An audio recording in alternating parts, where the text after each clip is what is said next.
दोस्तों, जब भी लोकसभा चुनाव आता है उस समय पक्ष और विपक्ष दोनों के पास बड़ी बड़ी चुनौतियां आते रहती है, बड़ी बड़ी सामना करनी पड़ती है। लेकिन दोस्तों, अब जातीय जनगणना को लेकर विपक्ष आखिरकार क्या जाल बिछा रही है भाजपा को लेकर, और इससे भाजपा को कितना बड़ा नुकसान हो सकता है, कितना बड़ा नुकसान झेलना पड़ सकता है, और कांग्रेस को कितना बड़ा फायदा होने वाला है, और आखिरकार जातीय जनगणना को लेकर क्या बहस चल रही है विपक्ष में, तो यही बात करने वाले हैं आज के इस रिपोर्ट में। नमस्कार, जय हिंद, जोहार, सत श्री अकाल। मेरा नाम है गुलशन कुमार। दोस्तों, जातीय जनगणना से थोड़ी सी पहले हम एक बात और कर लेते हैं कि जो विपक्ष यूपीए से अपना नाम बदलकर इंडिया रख दिया है, ओपोजिशन पार्टी में इंडिया नाम लेकर तहलका मची हुई है। इंडिया नाम आखिरकार क्यों रखा गया, इंडिया नाम से विपक्ष को कितना बड़ा फायदा होने वाला है और पक्ष को कितना बड़ा नुकसान होने वाला है। लेकिन दोस्तों, हम एक सवाल आपसे करते कि इंडिया नाम रखना कितना बड़ा देश के लिए हानि वाली बात है, क्योंकि आप लोकसभा चुनाव होगा तो आप देखेंगे कि चैनलों में, मीडिया रिपोर्ट में, हर जगह पे, हर क्षेत्र में एक ही सवाल उठेगा, इंडिया और एनडीए के बीच आज चुनाव होने वाला है। इंडिया और एनडीए के बीच जो चुनाव होने वाला है उसमें इंडिया इतने वोटों से पीछे है या इतने वोटों से आगे है, इंडिया हार गया है एनडीए से या इंडिया जीत गया है एनडीए से। दोस्तों, इंडिया इंडिया इंडिया देश को जो राजनीतिक से जोड़ दिया गया है, ये कतई सही नहीं है। आपका क्या विचार है इस पर, आप कमेंट सेक्शन में दे सकते हैं। फिलहाल अभी हम मुद्दे पे बात करते हैं जातीय जनगणना को लेकर। बेंगलुरु में 2 दिन की बैठक के साझा प्रेस कॉन्फ्रेंस के दौरान एक बार फिर विपक्ष ने जातीय जनगणना की मांग दोहराई है। वैसे दोस्तों, हम आपको बता दें कि जातीय जनगणना की मांग जो विपक्ष के द्वारा की जा रही है वो एक नई बात नहीं है, लेकिन इसे विपक्ष जो है 2024 में एक बड़ा हथियार के रूप में देख रहा है। वहीं पे भाजपा को डर सता रहा है कि कहीं अगड़ी जातियों का वोट उसके हाथ से फिसल ना जाए, क्योंकि वोट बैंक जो अगड़ी जातियों की है उसमें स्वर्ण वर्ग भी शामिल है, जिसमें भाजपा का एक बड़ा हाथ है, और भाजपा को वहां से वोट बैंक पूरे फूके पूरे उसके हाथ में ही है। अगर वो फिसल जाते हैं तो भाजपा को एक बड़ा नुकसान झेलना पड़ जाएगा, क्योंकि जो पिछड़ी जातियां हैं वो उसकी जो वोट है वो बटी हुई है, कहीं ना कहीं दूसरे, कहीं पे यहाँ, कहीं पे वहां, कहीं पे यहाँ। दोस्तों, इसीलिए भाजपा सोच रही है कि कहीं अगली जातियों की अगर वोट फिसल जाती है तो हमें एक बड़ा नुकसान हो सकता है। दोस्तों, जाति जनगणना को लेकर एक नींद उड़ाने वाली बात आपको हम बता देते हैं, क्योंकि जो 2010 और 11 में जो जनगणना हुई थी, वो जाति जनगणना की आज तक आंकड़े सामने नहीं आ पाई। कर्नाटक में 2015 में हुई, उसकी आंकड़े आज तक नहीं आई।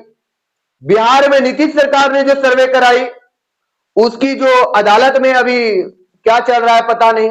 जितनी भी जातीय जनगणना होती है उसकी आंकड़े बाहर आ ही नहीं पाती है, आखिरकार क्यों? दोस्तों, जिस समय बिहार सरकार नीतीश कुमार सर्वे शुरू किया था जातीय जनगणना का, उस समय वो भाजपा में शामिल थे, भाजपा के हाथ से तालमेल था, भाजपा में थे, लेकिन अब वो आरजेडी से हाथ मिला चुके हैं। दुखद बात यह है, और बीजेपी में अब जाएंगे कि नहीं ये आप कमेंट सेक्शन में अपनी राय दीजिएगा। लेकिन हमें तो नहीं लगता है कि नीतीश कुमार अब कभी भी बीजेपी में आएंगे और उन्हें बीजेपी वाले स्वीकार करेंगे, लेकिन राजनीति के ये कब क्या होगा ये पता ही नहीं चलता है। दोस्तों, अब आपको हम बताते हैं कि जातीय जनगणना जो हो रही है वो नए विवाद की जड़ कैसे है, आखिरकार नए विवाद की जड़ से भाजपा को नुकसान कैसे हो रहा है और कांग्रेस को फायदा कैसे हो रहा है, आइए थोड़ी हम समझते हैं। जातिगत जनगणना को लेकर एक डर भी है। दरअसल अगर इस तरह जनगणना होती तो आरक्षण का संकट गहरा जाएगा। इन आंकड़ों के आधार पर आरक्षण की मांग की जाएगी।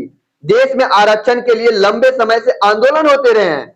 ऐसा भी हो सकता है कि आरक्षण को लेकर कई आंदोलन खड़े हो जाएं। वहीं जानकारों का कहना है कि जातिगत जनगणना से विपक्ष को ज्यादा फायदा हो सकता है, क्योंकि इसका फायदा पिछड़ी जातियों को मिल सकता है। दोस्तों, अगर 2011 में हुई जातिगत जनगणना की आंकड़े अगर बाहर आती है, अगर सार्वजनिक की जाती है, तो और फिर दोबारा जातिगत जनगणना किया जाता है, तो इससे भाजपा जो है पूरी के पूरी तरह से जाल में फंस जाएगा, क्योंकि 2011 से लेकर ज्यादातर भाजपा का ही सरकार बनी हुई है। ऐसे में अगर किसी भी वर्ग या जाति का संख्या कम या ज्यादा होता है तो फिर भाजपा से ही सवाल उठ जाएगा कि आखिर ऐसा कैसे हुआ। इसलिए भाजपा बुरी तरह से इसमें फंस सकती है। दोस्तों, बड़ा सवाल निकल कर यह आता है कि विपक्ष आम आदमी को जातीय जनगणना के महत्व के बारे में, उसके जरूरत के बारे में समझ पाता है या नहीं। अगर विपक्ष की मांग अगर ऊपर क्लासेस के लिए अगर सीमित रही तो ज्यादा फायदा नहीं होने वाला है विपक्ष को, और ना इससे भाजपा को नुकसान होने वाला है। अगर पिछड़े वर्ग की बात करें, अगर उसकी मांग कर दी गई तो भाजपा को इससे फिर बड़ी नुकसान हो सकती है। ब्रिटिश शासनकाल में कई बार जनगणना करवाई गई और इसमें जाति की जानकारी भी दर्जा की जाती थी।